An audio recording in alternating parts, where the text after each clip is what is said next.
President Donald Trump is hammering fault lines within North Atlantic Treaty Organization.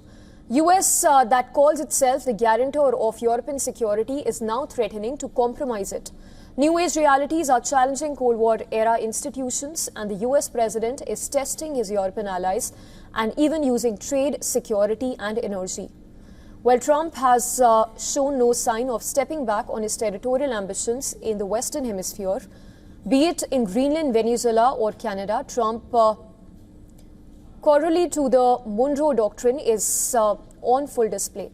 US President even shared a picture on his social media platform Truth Social. The picture shows himself, Secretary of State of himself, as well as Secretary of State Marco Rubio and Vice President J.D. Vance planting US flag in Greenland.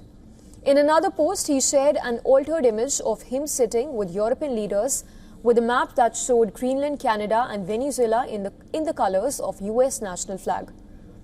Greenland issue has left the NATO divided. Self-governed Danish territory is in the eye of the storm.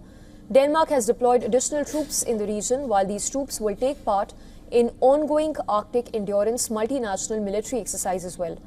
In fact, nearly 200 troops from as many as 12 European NATO countries are participating.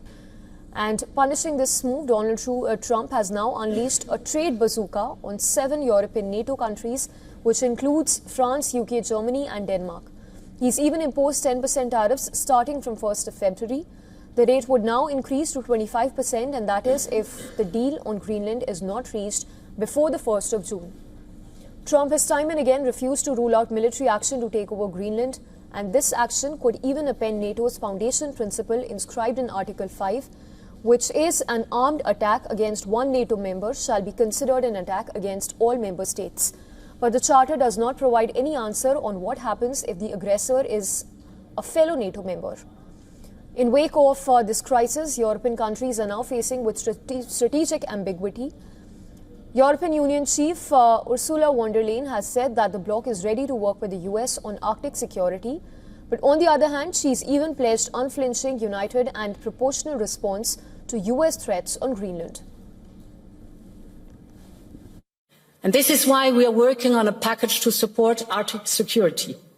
First principle: full solidarity with Greenland and the Kingdom of Denmark. The sovereignty and integrity of their territory is non-negotiable. It's as well a shift towards a world without rules,